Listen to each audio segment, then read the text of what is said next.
I'm looking up at the top here.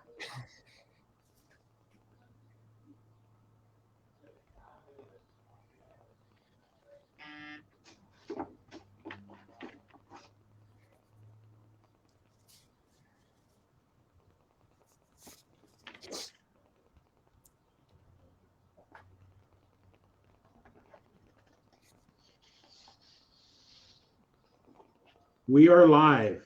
We are live. Hey, Mark Gassett, how you doing, buddy? I'm doing tremendous, Tom. I'm doing tremendous. And, Good. as usual, I know everybody gets tired of me saying it. Did a little baseball on Saturday, got that out of the way. And, now I'm kind of focusing on a trip here coming up here soon for me and the family. So we're going to go elsewhere and get away for a little bit. Oh, good. You deserve it, my friend. So where are you going? We're going to Greece. We're going to Sikia. It's called the Horio. It's the country. Really neat place to go to. There is actual. It's kind of, I'll call it a bed B&B now because my father-in-law lived in that area. So we're going back there. It's been 25 years. And what the neat thing about it, I won't bore everybody, but the people that were kids now are adults, and those adults now have their own kids. They've got teenagers. So this is going to be a real exciting trip to see them because they were little when I saw them. So, and we've all changed a little bit, some of us get older or something like that. I don't know how that works out, but you're as young as you feel, man. And I'm really looking forward to it. This time my son gets to go with us. Actually, both of them do. So this will be That'll cool. be cool. That'll Yeah. be cool. Well, Mark, we're going to do our little intros and we'll come back and we'll introduce our guest. Oh yeah, I You can't ready? wait. This will be fantastic.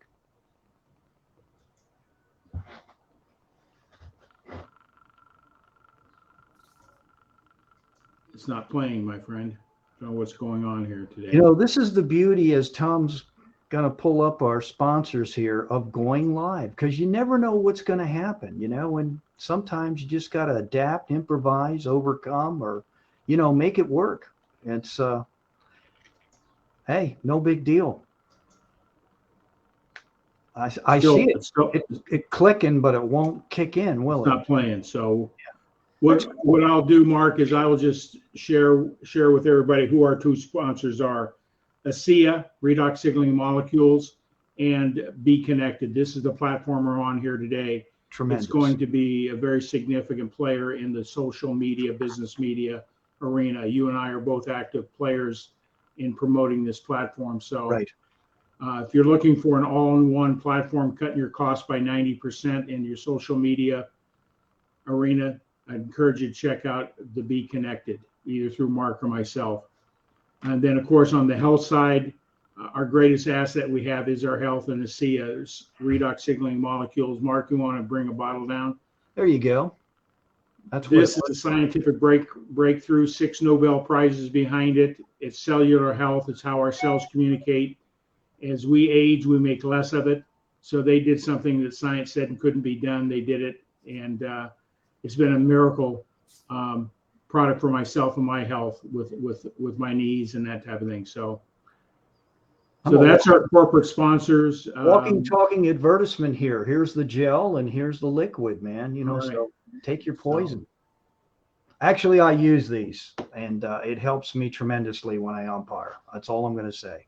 Yeah. If I couldn't do what I'm doing it, particularly, I just turned 67 too, by the way. You asked me what's new. That happened June 2nd. So I don't know how you're supposed to act at 67, but somebody fill in the blank that's been there. And maybe, Tom, you're the elder statesman. So how should I conduct myself now?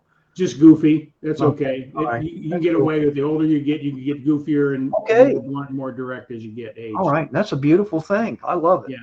Yeah. So I'm the senior citizen here at 73. So, man, I'm really excited. Like you at 73 too, Tom. That's Mark, great. why don't you go ahead and share with the audience what Elevate Your Profits is, and we'll introduce our guest today. I'm really excited to introduce Nick here. Absolutely. Elevate Your Profits is totally about bringing on people that are thinking about starting a business, or they're intrapreneur. You could work for a company, solopreneur. and we strongly advocate that. As well, it's designed for people that have a cause, a purpose that they want to share. It could be in the medical field, it could well as be in technology. And I'll say it again, we've had people on here that, and this gentleman here tonight, Mr. Nick, they're authored, they've written books, they have an expertise, they share it with us, we learn. The whole idea about Elevate Your Profits when we put this together is to really to learn from one another, and to share an idea, a concept that maybe if you're thinking about starting your own business, or you're looking at other ways for revenue streams, how to capture that, what's your passion, if there's something out there that drives you. And I'm really looking forward to tonight. This one, I love the topic about people who you hang out with. I heard this numerous times from my father growing up. You are who you hang around with. And if you hang around good people, good things have a tendency to rub off. I wouldn't even be doing half this stuff I'm doing right now if I didn't hang around good people. That's all I'm going to say. But why don't you bring on our guest? Yeah, great. That's one of the things that I want to give kudos to Ken Walls and the Grow Live Academy. Absolutely. For this opportunity, because if it wasn't for the Grow Live Academy, we would never had an opportunity to meet Nick and bring his wisdom and his experience to the table tonight.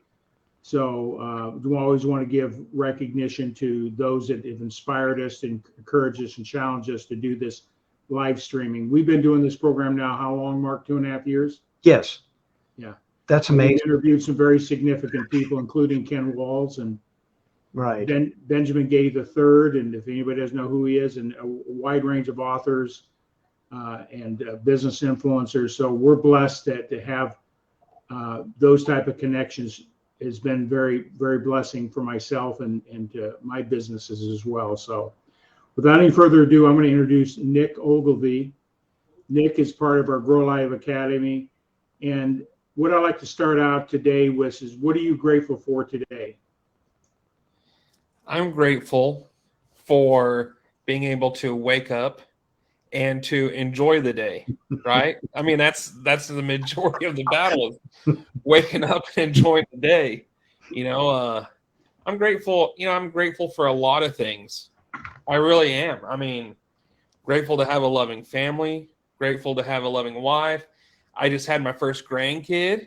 Oh, that's awesome. And there you go. Yeah, so I'm really thankful and grateful for that. I mean, it's awesome. Great. Yeah, so that's one of my first live stream program is called G-Force, and I focus on gratitude as a personal development coach. It really changes our perspective. So this, as I tell people, they say, "How are you doing today?" And my response is, "This is the best day of my life," and it is. This moment is the very best. This moment is the best moment of my life, and if you approach life that way, no matter what circumstances we have going on around us, it changes our perspective, puts us in a place of positiveness versus negative. So that's sort of my philosophy of life, is focusing on gratitude. What am I grateful for today, this very moment? Mark, what are you grateful for? I've got to piggyback on what Nick said, but for me personally, it's my health. I am so grateful I have my health, because I know people that don't. I just lost a dear friend a couple months ago, my age. So, these things start happening, life kind of gets in the way. And once you get to that 60, thing and moving forward, but it's just, I'm really grateful that I can still umpire and do what I do and hang out with younger people half my age I work with alongside of. That's kind of cool.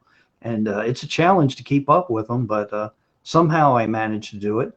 And then when they find out how old I am, they ask me, "What are you doing out here, man?" But I wouldn't have it any other way. I just am of the theory that I'd rather wear out than rust out. I'm just going to keep going forward and going for it, and until somebody says, "Now you got to stop," but that'll be my body telling me, "Yeah, we can't do anymore. We're tired, we're shot, we're done." But I think when you say grateful, the fact that I can get up and I kid about this, make phone calls or whatever it is I do, Some people wouldn't do it, but I'm grateful for all that. Even I'm grateful for those of you, and I don't know if they're listening, that have said no to me today. I'm grateful for you because I learned from you, and those that even slam the phone, they don't slam it. They just say, hey, not interested. See you later. Bye. I don't take it personal anymore. You can't. It's just not worth it. Well, let's introduce our guest, Nick Ogilvie. What I like to do is I'm all about the story, your why in life. And today your topic that we're going to be talking about is the people you hang with. And I like to have your perspective, what that it means to you and what it's done for you in your business and your career, those type of things. So why don't you share with everybody a little bit about where you live, where you're born, your a synopsis of where you started and where you are today in your business career. Sure. So I was born and raised in Clovis, New Mexico, which is on the eastern side of New Mexico. Went to West Texas A&M University. Did not graduate. I ended up working for getting a job at the railroad for BNSF Railroad. Was a conductor for a while, got laid off. So I had to figure out something to do to make money. And in the back of a Smart Money magazine, when we used to get magazines, there was a deal, it had all the franchises. And so I thought, man, that's cool. I want to do artificial turf. And it said it was the next big thing in the next 30 years. So I was like, okay, I'm going to do it. So I tried to get a franchise. No one would ever get back with me, which was crazy. And so then I called the manufacturer where people were getting turf from. And they said, well, we're not going to sell you turf until you know how to install turf, which makes sense. I mean, they don't want their product getting out into the wrong hands. So I paid a guy all the way out in California to teach me how to do turf, and I paid him to work for a couple of weeks. So then I came back to Clovis, but this time I'd gotten recalled back to work. So I did the turf and railroad for 6 years, and just kept on and on and on. And then I had a big job that I put a bid in for in Florida.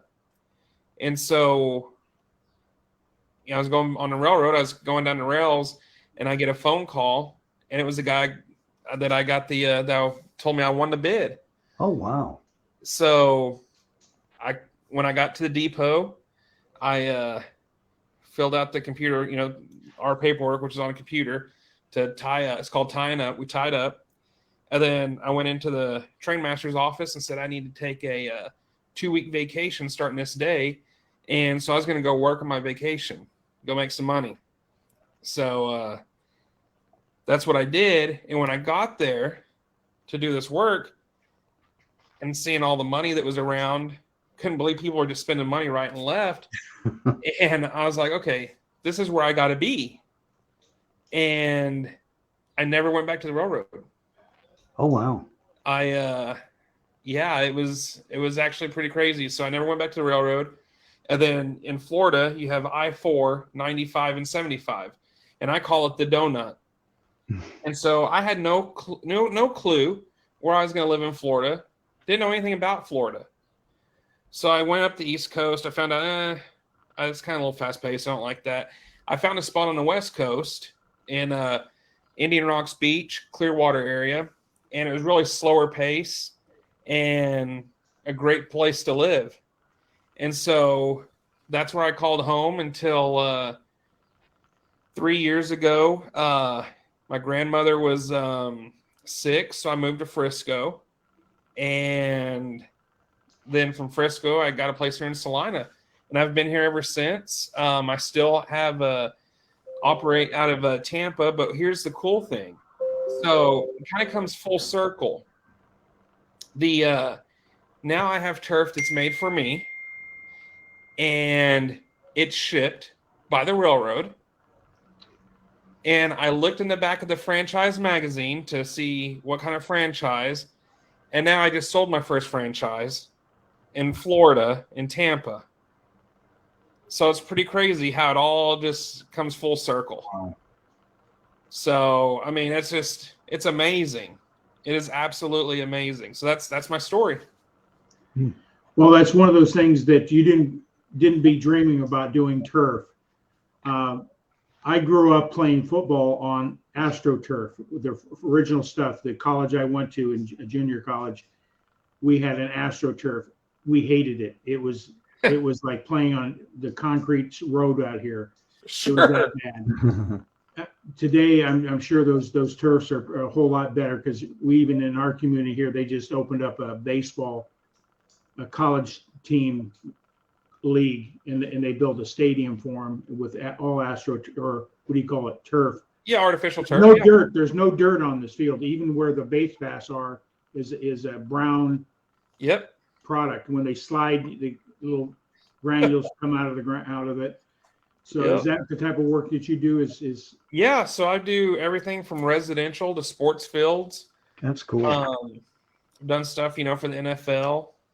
I've been all over doing this, and the technologies came a long ways. So now there's, when they first came out with artificial turf, and probably what you played on, Tom, there wasn't what's called GMAX, and GMAX is now what's regulated. So that way, for head concussion, stuff like that, it has to be a protocol, because back then there was no protocol, right? And so it's changed quite a bit. Yeah. Everybody thought it was cool that we could play in the rain and not get all muddy, But, but I tell you what, I'd rather play in a turf where it's full of mud than play on that AstroTurf. It was hell. I'm sure it got a lot of rug burns. Oh yeah. We were bandaged up and pads everywhere. Any place there was vacant skin, we had something on there to protect it. It was awful. But I know it's come a long ways, and you saw the ad in the back of a Success magazine. Smart Money. What drew you to that ad? Is that what it was, Nick? Smart Money magazine? Smart Money magazine, yeah. Okay. What drew me to it was there was an article, I think, in that same magazine about artificial turf, and it was about that and solar. That was going to be the next big thing in the next 30 years. And what drew me to it was I'm an avid golfer. And so I thought to myself, well, if I could build some driving ranges, I could build people putting greens, I get the best of both worlds. I get to do what I love. And I actually got to build a golf course. I was the first one in the United States out of artificial turf. And it was on the rim of the Palo Duro Canyon. Wow. So it's really cool. That's what drew me to it, though, was saying that it's going to be the next big thing in the next 30 years. And it's, the industry itself is growing, I think, 7% every year, which is pretty substantial. And it's just getting bigger and bigger. Yeah, I think you just said something that's very important. Is anybody going to business? There's a lot of things that could be fads. You got to really, I encourage people, they're going to go into business. I always believe finding a thing that tugs at your heart, gives you passion to wake up in the morning. And it could be the construction, starting something, finishing something. But a lot of people don't know what they want. You got to find that is, and find the business that will fill that need, because that's the fuel to keep you going. And so like Rami El-Batrari says at a workshop I was at in California with him, he says 3 things you look at. Is it a fad? What pet rocks used to be a fad, or hula hoops used to be fads, right? Yeah. They're no longer in business. They made a lot of money in a short period of time. There's a good place for those businesses, but if you're really looking for opportunity, you got to know what's the long-term projection of that industry or product that you're selling, and what makes you different. And is it scalable? Your business is a scalable type business, and it's by having more franchises. I believe that's the best way to do that. So you can scale to the market. I think those are critical things to do. So I'm sure you did a lot of homework before you made that capital investment in a franchise, because they're not inexpensive, are they? Oh, no. Yeah, I did a lot of homework, and it was just, it's just now that it's cool that I'm doing it with my own company, is I've basically taken all the homework that I did looking into it and helping other people out, because I want them to be successful. That's, it's one of my passions too, is just helping people. I love helping people. I mean, it's just, I get so much enjoyment out of it. So let's talk about people. Yeah. Who are some of the most significant influencers in your life that have molded you to where you are today to prepare you to be successful in business? Because how long you been in business, Nick? Man, well, over 18 years now. Okay. You're way Yeah. past that curve because 80% of business fail within the first year and 60% of those fail within the first 5. So the balance. So congratulations. You're basically living the dream, is controlling your own destiny. That's one of the things I tell people. People say, Tom, when are you going to retire? And I says, I created a life I don't want to retire from. My business is part of my life and make it part of my mission every day. So Absolutely. it's part of my life. 100%. I can never see me retiring. I really, I have no urge to or want to. Yeah, just go down to McDonald's at 6:30, 7 o'clock in the morning, see all the seniors sitting down around drinking coffee. That doesn't excite me at all. Getting their $1 coffee. Yeah. So. Yeah, they're getting their senior coffee. Yes. That's right. No, so I guess that, the people that's really influential in my life, starting with my mom and my dad, very, very, very hard workers. Still to this day, I mean, they're super hard workers. Growing up, my dad I remember this very vividly. My dad was, he had a job, and then he was wanting to get my mom a nice ring or something for Valentine's Day or something, and it was really expensive. So what he did was picked up a second job. So after he got off work, he went to another job till dark, and so he could get that. And so I thought that was really cool. And then my mom, to this day, she still works till 10 o'clock at night, which is crazy. But I mean, she's had passion. She loves what she does. And then my granddads, they were super influential. They had their own businesses. My granddad, Lee, he had a mechanic shop, diesel mechanic. And then my pawpaw, Wiley, he had a dry cleaners. So it was kind of, one end to the other, but I got to see how they ran them and what problems they had. Nothing was ever perfect. And that's what a lot of people need to understand. I still have not had a perfect job yet, and it's been over 18 years. And I don't think I'm going to have one. But I mean, that's honestly, and then after, so I guess when I went to college, then I had Phyllis, and so when I went to college, I worked called the Ambassador Hotel, and I was the bellman. Okay. And so what I had to do was I took care of, luggage, went up, make sure everything was good. But there was these brass doors that the entrance to this hotel. And I hated those brass doors because she wanted them sparkly every ounce of every minute, because that was the first impression that everybody saw walking through those brass doors. So I got in a habit of cleaning those brass doors because that's what made Phyllis happy. And so as I matured, and even to this day, things that she did, there was a reason behind it, right? And I ended up becoming her. She is kind of funny because she'll watch this after we get done. This is funny. I was her first male assistant, so it's kind of funny. But let me tell you now. Get this. So she's out of the hotel business, and now she runs a ranch outside of Emerald, Texas, an all-woman ranch. Oh wow! And it's just she's incredible. She's incredible. So I still hold her very close to me. I mean, she's great. She's like my second mom. Seriously. And then about 2 years ago, I met a guy by the name of John Traver, and I met him as a customer. He called me and one weekend, and he saw my ad on Facebook, and I said, well, I can come out right now and go out there and give you a bid. And he goes, well, okay. And he liked it because I just went out and I worked on a weekend. But I don't know when not to work, right? If the phone rings, I'm going to pick it up and say hello and try to make some money. So he's a super, super successful guy. Never met him before in my life until that day.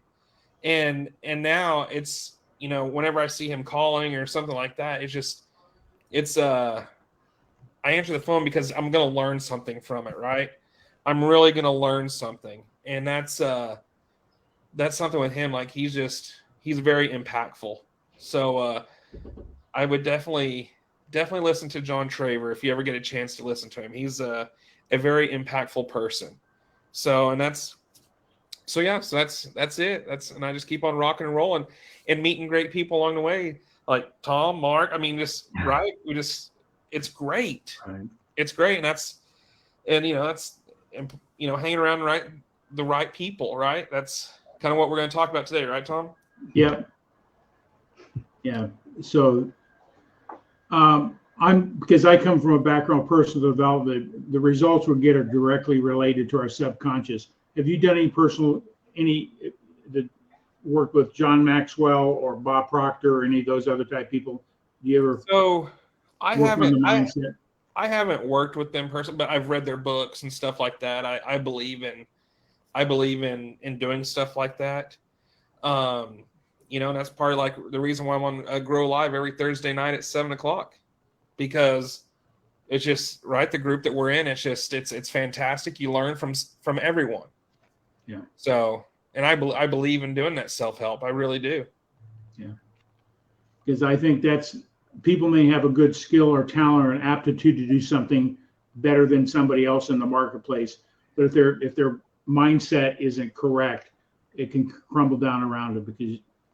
Right. That's what I always like to work on, is getting people to think the results they want and I learned that I'm a certified consultant with Bob Proctor, if you know Bob. So oh yeah, he's been a great influencer in my life, and if it wasn't for him, I wouldn't be here today. That's for sure. So that's awesome. And I've been in business for myself since 1983, and I couldn't. I'm the worst employee there is. I don't like being told what to do. Even though I'm married and got a beautiful wife, so there's exceptions to everything. So she's the one that keeps me straight. But, so in your business, when we say hanging around the right people, a lot of times people think you got to be in the same niche or the same community of industry, whatever, to have that success. What's your opinion on that? So my opinion on that is absolutely not. So, like my website, therealnico.com, my logo is part of it. Underneath it says Proverbs 13:20. And, walk with the wise, become wise, for a companion of fools suffers harm. So it's so important, right? So back in the days of the Bible, they talk about this. I mean, that's how important it is to hang out with the right people. And the thing is you don't really want to hang out with everybody in your industry. You want to hang out with people in other industries that are very successful, because you're going to learn. Yeah. It's kind of like Henry Ford. He didn't know everything, but guess what? He had that button to push for someone. And that's so important for people it's okay to go outside the box and learn from other people that are successful in their industry and what makes them successful. Yeah, because what you'll find, success leaves clues, and the clues are always pretty much the same. That's what I found out. It's absolutely. Yeah. Absolutely. But hearing from a different perspective or a clarity, those type of things is so important. So I just wanted to get your input on that.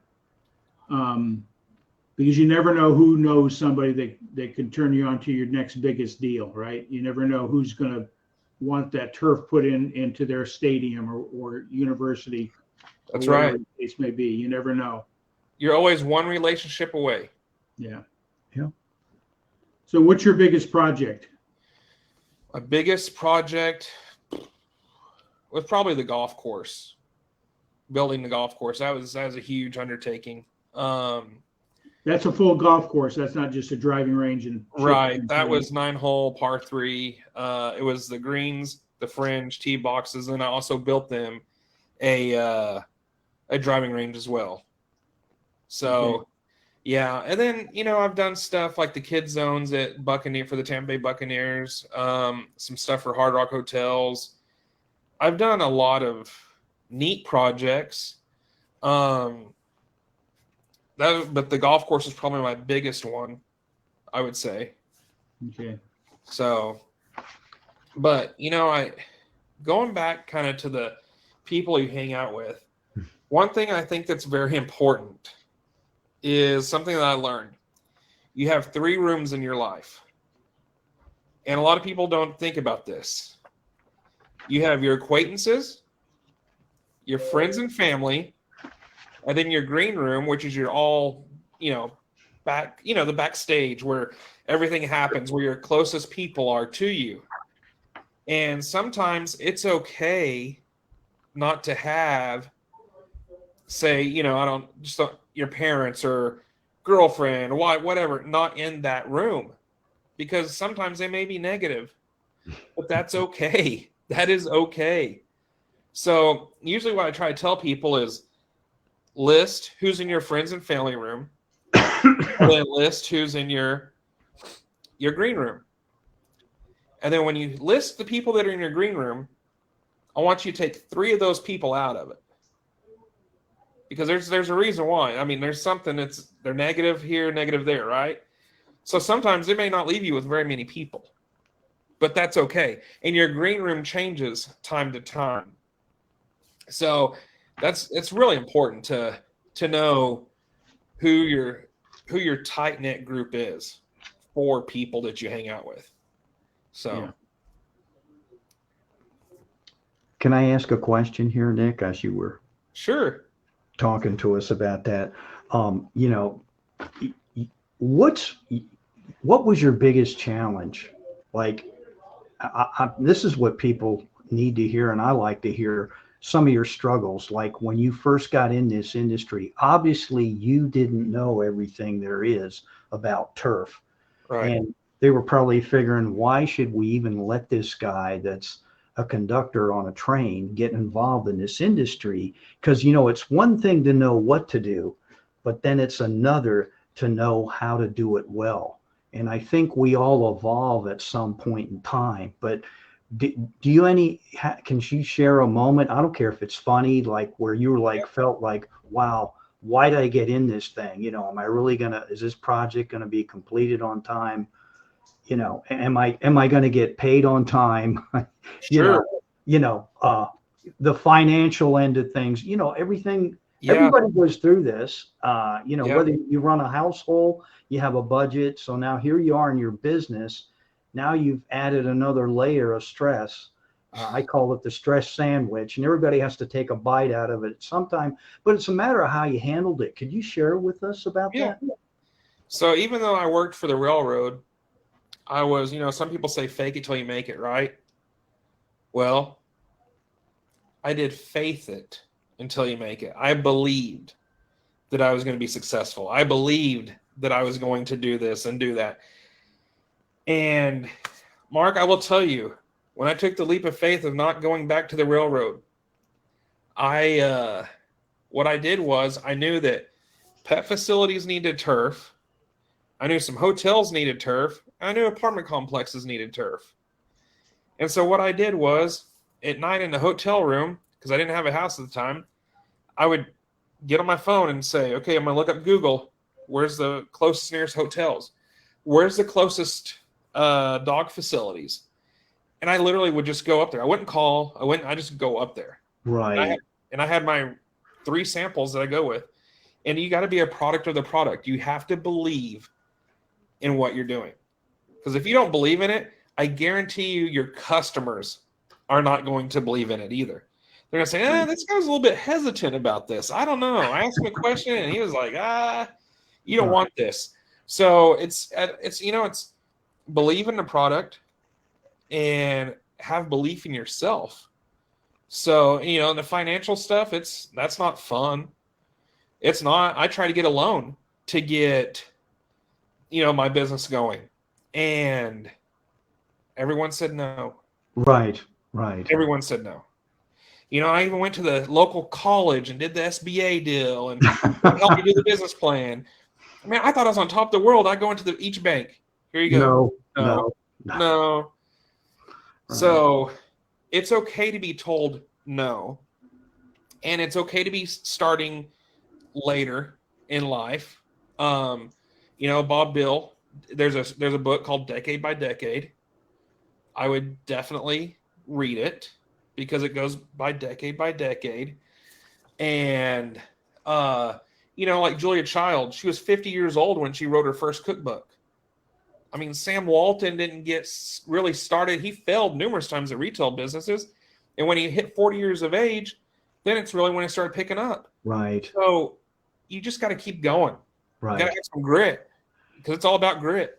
Speaking about keep going, I have to recognize someone because Tom alluded to this gentleman. All three of us wouldn't be here. The live stream master himself, Ken Walls, is saying hello to all of us.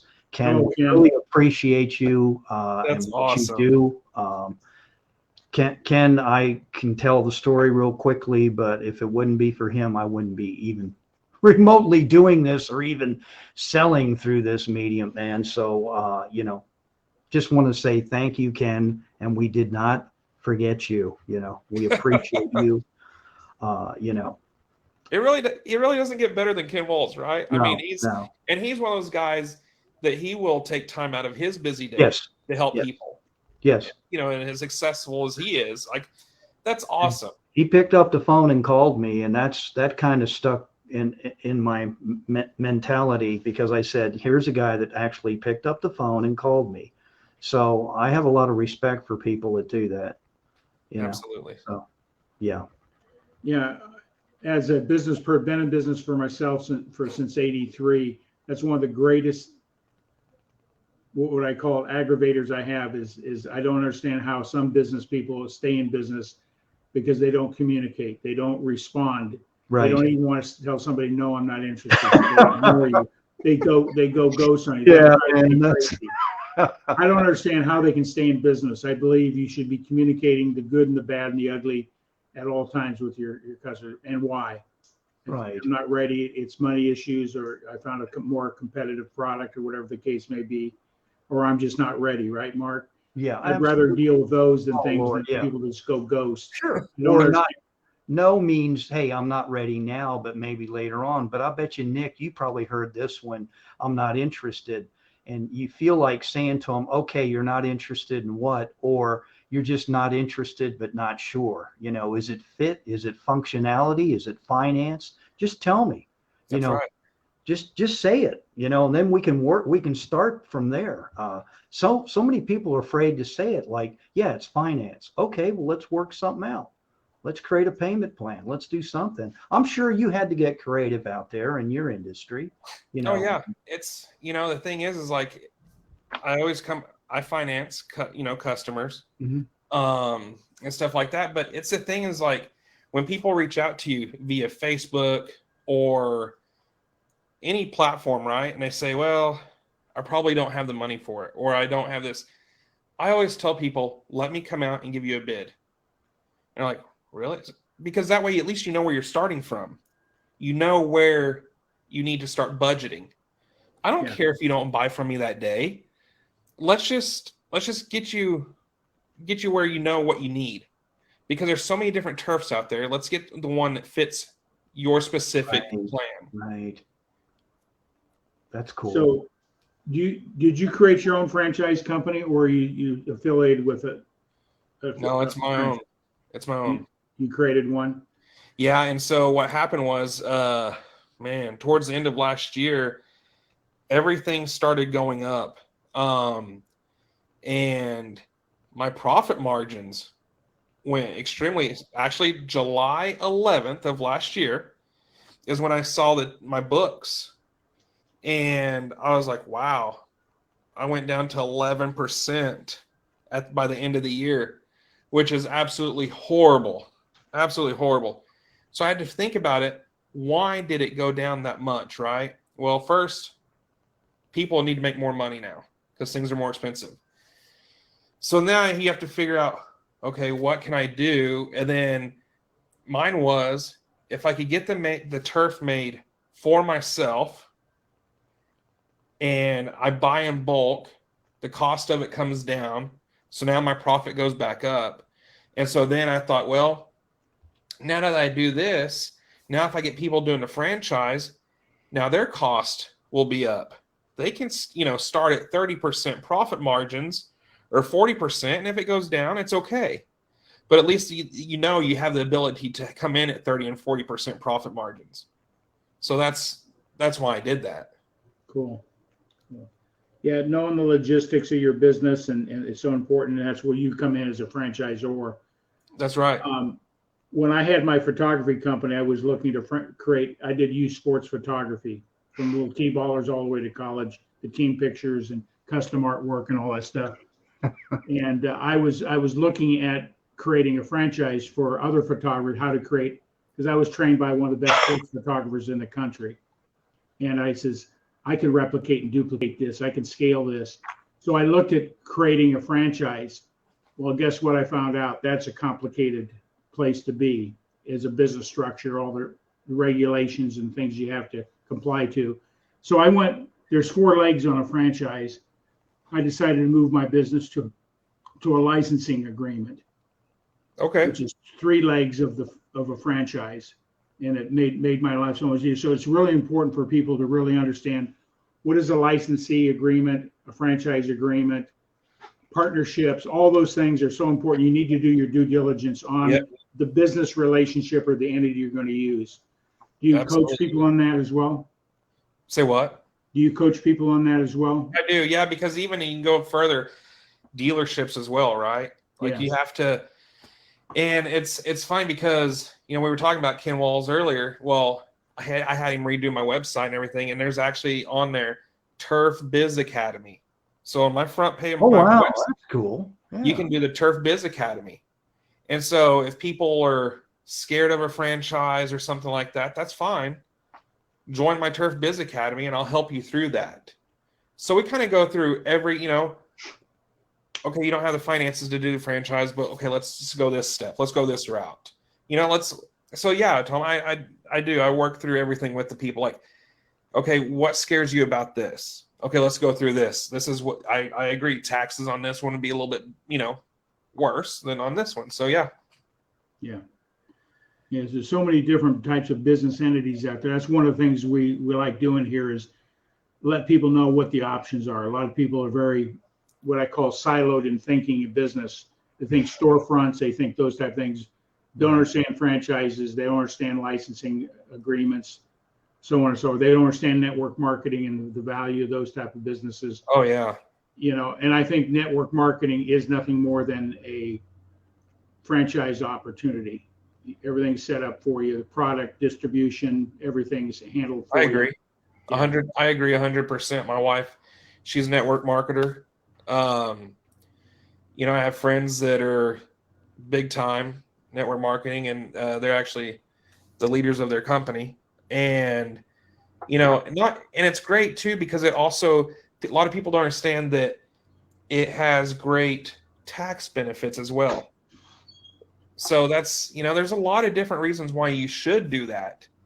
Yeah, I always like to do a disclaimer about taxes, but there's research out there that if you look it up, get advice from a tax attorney or a tax CPA of how to structure a business. But the typical person that starts a home-based business in network marketing can save $4,000 to $5,000 a year in taxes alone. That in itself, but you got to meet certain requirements. It can't be a hobby.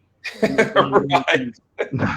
But the things that we take for granted that we're paying for monthly, I let Uncle Sam subsidize everything I do. Everything I do is associated with my business. Absolutely. And I learned this from a friend of mine. I'll just throw this wisdom out there. He was an accountant, and he said this is way back when the internet started coming about and websites and all that type of stuff. And he says, Tom, don't have any games on your computer, because if you ever get audited, now you can't write your computer off because you have games on it, because that's considered personal So I learned that a long time ago. You won't catch any of my computers having games on it. Because if I ever got audited by the IRS, let's see your computers, because they can do that and say, oh, that's personal stuff. You can't write that whole thing off for parts. So I learned a long time ago, and I took his advice. So I've never had a game on any of my computers, just for that one fact, because there's a lot of things, if you don't get the proper console, you can find yourself in a wedge sometimes. So Sure. talk with a high voice. What's your greatest advice that you'd give somebody who's looking at a franchise? What would you recommend? Well, I would say know the person and ask them some tough questions. Like, if something was to happen, would you leave me hanging? Stuff like, I mean, so on my deal, at the end of my deal, I get 7.5% gross of each franchise. And when people say, well, you know, if I do this, are you just going to leave? It's like, no, because I want you to be successful. So I get that 7.5% on the rear end of this thing. And, you know, that's the thing is, I would say it's really important. I think if you need structure to be in a franchise, because basically it's a do it, you know, for you business. You have all your SOPs and stuff set up that, you know, you have. And if say a customer's not paying, you know, all sorts of things, well, you just do a notice to owner. A lot of people wouldn't know, well, what's a notice to owner? Like, okay, well, I'll tell you this. So then I'll go with them, right? If there's a lot of things that a franchise helps that you don't have to learn the hard way. So you may pay $100,000 up front, but I guarantee you I've made about $500,000 in mistakes. So, I mean, it's really, it just depends how you want to do it. Right. Okay. That's interesting. I got to ask you though, Nick, when you first looked at this, like the turf business as a franchise, you know, were you nervous about it? Did you have doubts about you? Can I really do this? Can I be profitable at it? Or did that go through your mind at all? Like, I'll be honest with you. No. good for you. And the reason being is Eastern New Mexico's in a drought all the time. So that's my whole thing was, okay. And it's kind of like Tom was saying, you know, when he's talking to Ramey and stuff, is like, there's a need, you know, there is no water. So how are you going to fill that gap? Well, artificial turf that conserves the water. Mm-hmm. So I knew if I could get this going, it would be successful. No, I mean, I had 100% belief in myself that it was going to work. I never did have a doubt, because I feel like and this is just even from being a young kid, if I had a doubt, then it could be bad. And so it goes back. So I've golfed my whole entire life, literally since I was 7, I've been at the golf course.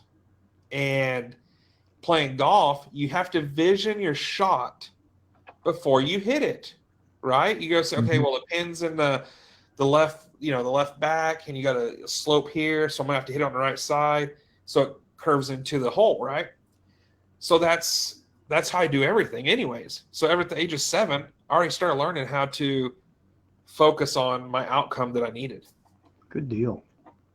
Good deal. It sounds like you took Bob Proctor's, visualize the outcome before you know, be clear, have a clear mental picture. Right. So it works. Right. It really works. So your personal scope of business, where do you practice putting turf in? What part you can? How do you structure your business? Anybody out there is listening, where do you do your business? Strictly in Texas there? Or? No, I've done it all over the United States. So, and I've helped people all over across the United States on doing it. And so, like, Jerry Eisenhower last week during the Grow Live, he goes, "Hey, I need turf." I was like, "I know a guy." So I put him in contact with Pat Underhill, who's in North Carolina. Mm-hmm. Bam. Like, just, I do it all over the country. So, It's just one of the things I specialize in, though, are the golf greens, the bent grass golf greens. Right. Yep. So Hey, man, you ought to get into baseball fields. You do those at all? I Or? do. So do you know Marucci? Yes, the bat company. Okay. Yeah. So I did their clubhouse in Orlando, Florida. Oh wow. So Oh, if you go to YouTube, type in Marucci Clubhouse Orlando, and you'll see all my handiwork. I built that place. Nice. Yeah. Those bats aren't cheap either. I know my son played college, even the wood bats. Yeah. And yeah, you can make a major league investment there, no pun intended, when you buy Oh yeah. bats, gloves, and everything else out there. And I think baseball can be just as expensive as golf, It's, 100%. 100%. Besides the issues of environmental needs, don't have enough water to keep a green environment for your clubhouse or whatever the case may be, your home. What are the other benefits of people using turf today? So safer for kids. If you have a family, super safe. Pets, no fleas, no ticks. Less mosquitoes. right. A cleaner house because no more muddy paws. So guess what? Your wife's happy. Happy wife, happy life. So it's like, it's a total game changer.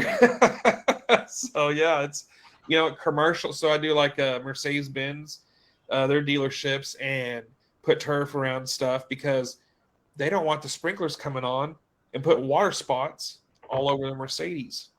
So there's different avenues for it. Sure. Yeah.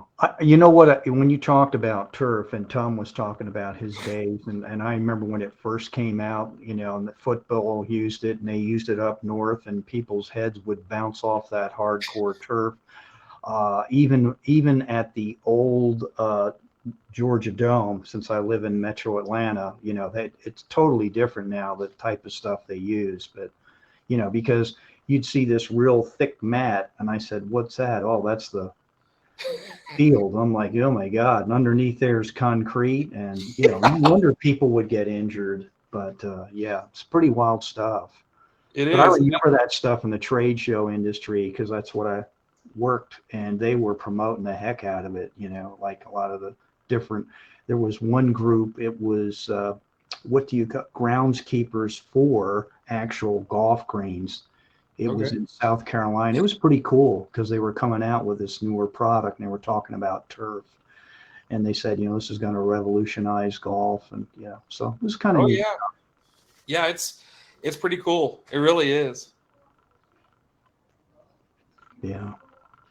Well, Tom, we got people throwing comments out here. This is from Robert. He said, it's pretty sweet to have an opportunity to say, I know a guy. When you said that, I always think of, I don't know, like Ori Spado or somebody on the mob side, not that you know, but hey, I know a guy. Or, when I hear that, hey, I got an idea. When you get around those type of guys, it's like, really, what's the idea? Because they're always thinking about ways to make revenue. I'm not going to say it's always legitimate, but they know a lot of guys. Sure. Yeah. Yeah, Waste Management's really successful. So. Oh Lord. Oh my. May he rest in peace. Tony Soprano himself. Yeah. Oh, shoot. So with that, because we're talking about circles of people, so elevate yourself. I call it elevate up. Get into different groups. Don't be a fly on the wall. Be a contributor. Be a masterminder. Like it in Think and Grow Rich, Napoleon Hill, the principle of the mastermind. That's relationship building anyway. Finding that group of people that are there to mentor you, coach you. Through any of your process, find those people that have been down a path, may not be the same path, but a similar path in that area. So, and don't be afraid to ask. And I like what you said earlier, fake until you make it, faith it until you make it. You got to believe. That's the key. No matter whether it be a franchise has a proven business model, you have track records that still you can. I remember Bob Proctor told me did my business plan, because I've had businesses. I could take mine to a bank. I had everything outlined, marketing plans, numbers, spreadsheets, the whole ball of wax. I remember Bob Proctor going through my business plan because he wanted to know how I want to do my coaching. Do I want to do one-on-one type stuff or create an agency type business in coaching? And so my business plan was to be a $1.5 million coaching platform. And he's going through, he's asking me questions. And I remember he did this thing abruptly. He had my business plans, 3-ring binder, all tabbed out. And he did one of those, dropped it on his desk in his office. He says, Tom, I can give you Bill Gates' business plan. It won't work for you. And I became defensive, of course. What do you mean? I've been in business 83. And he asked me 2 questions. He said, what's the most money you've ever made? And I told him it's pretty significant in relationship to what a lot of people have made. But he says, it's far short of the 1.5 million. You don't believe, because he asked me some other questions. My parents grew up in the Depression era, lack mentality, poverty mentality. Money wasn't a good thing. There was no good relationship with money. And he had me do an exercise to get my belief system up to that. And to this day, I still read it right here every day. Oh, that's awesome. Yeah. And it works when you really psychologically reprogram yourself to that belief. Nothing can get in your way when you have that strong belief. So Agreed. I appreciate some of the things you've said. They're so powerful. Right. What people should be considering being in business. Have that true belief in yourself, your product, believe in it, have a mission and a purpose. What are you going to do with your money? Let's say you're going to make $1 million. What is that $1 million going to be used for? I think it's more important than how many zeros are in the formula.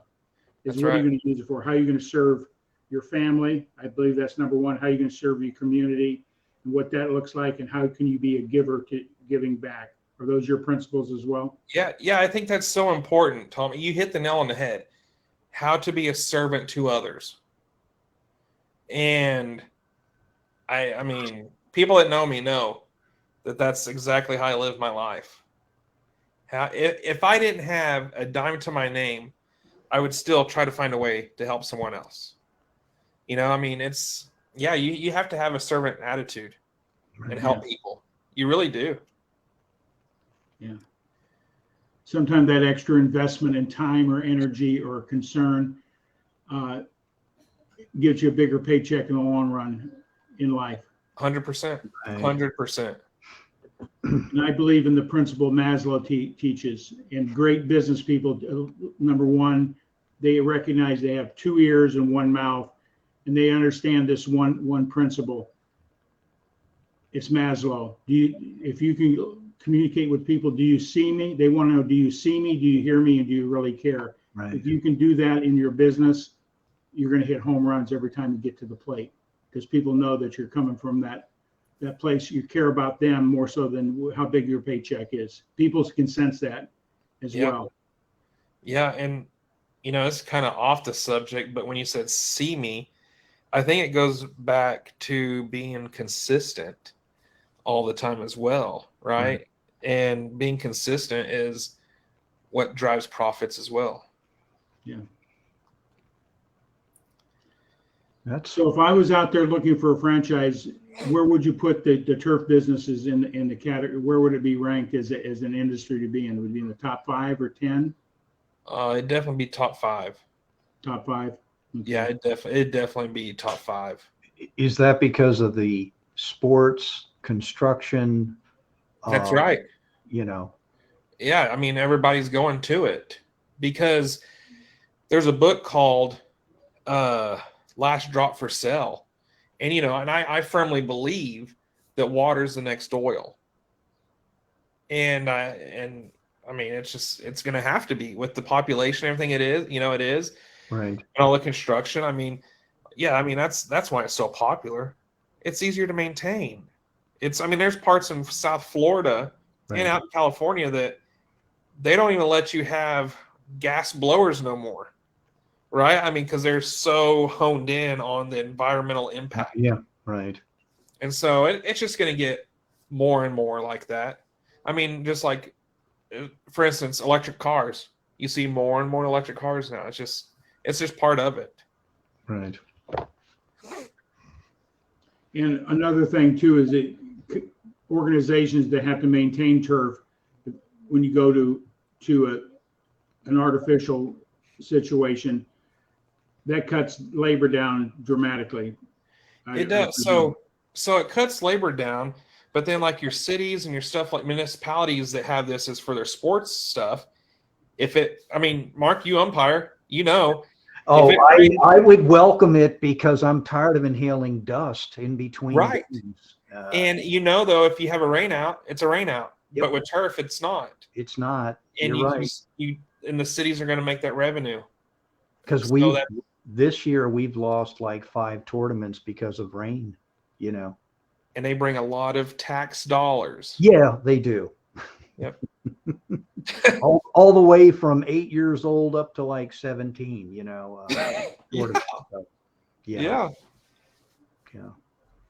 I ought to have Tom go with me sometime and say, look, this is my father. No, I'm kidding. My brother, whoever, and say, stop yelling at me. I'm tired of it. Someone asked me, why do you do this? And I kiddingly said, because I have a 50-50 chance of being right. And at home, I don't. It's like, 80-20, man. So they all laughed when I said that, I was kidding around, but they said, hey, that's pretty profound, But you are right. And I said, at least I know I'm going to upset you and you'll be happy with the call, or you'll be happy with that call, but then you'll be mad at me for that call. It's all, but that's the beauty of the game. I love baseball. It's all part of it. But what you talk about, I live in Gwinnett County here. There are other places here, further north in Beaufort that perfect game. What they did is they covered their rec areas now in turf. And I know what they used to look like, and they look great. And it's what you said. If it does rain or something, you can recover pretty quick. Yeah, so, and with the baseball outfields, you can turn them into flag football, soccer. Oh, yeah. There's just so many opportunities. Right. Yeah. You're right. So they built in our community just here last year.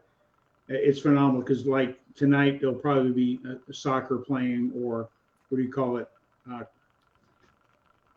With the stick. Lacrosse. There we go. Something's always going on in between home games. So it's really benefited the community, and it's a nice environment. And the ball bounces true on that as well. Yeah. It's kind of wild stuff.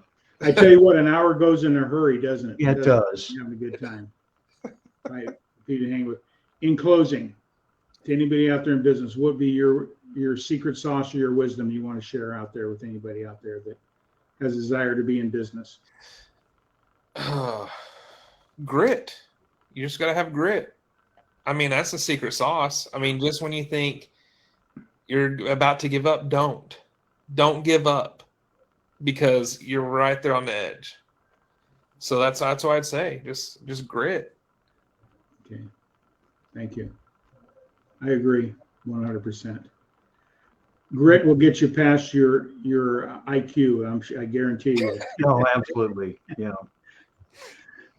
So, Mark, anything else? No, Nick, it was a lot of fun to get to know you. I feel like I've known you. You're very easy to talk to, and I can see why you're successful in your industry for that reason, and you're believable. I think that you emulate, and I'm real big about, Tom talked about Maslow.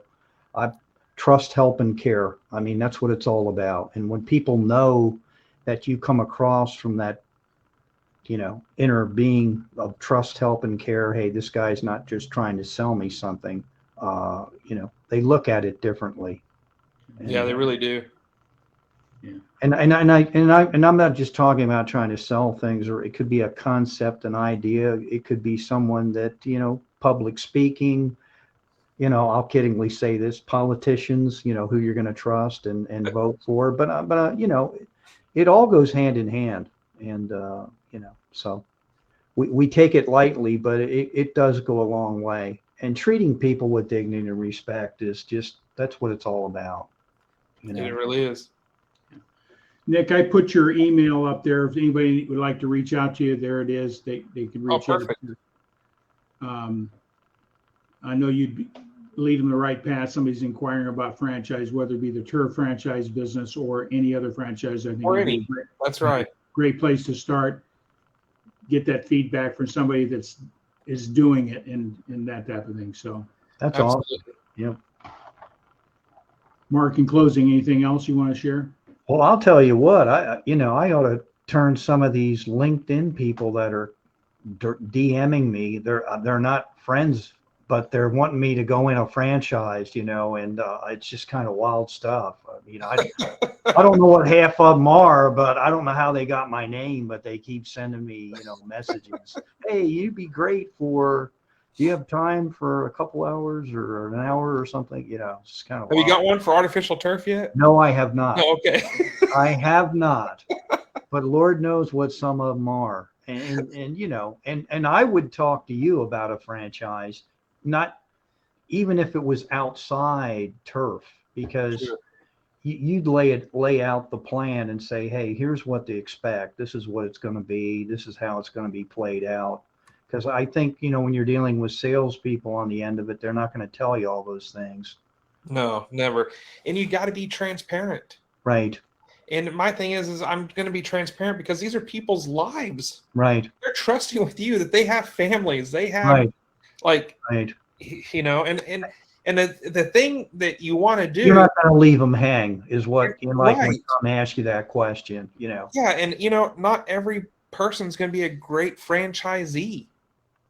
And Right. just tell them and say, you know what, honestly, I don't think this is the model for you. Because Correct. it may not be. Don't go out there and try to sell it just so you can have it. That does you no good at the end of the day. Right. That's a great point. That's all I got. I think we need to have Nick come back, and I'd like to hear about some of his exploits in the turf industry. He probably has some stories to share with us. Hey, what's your handicap, Nick?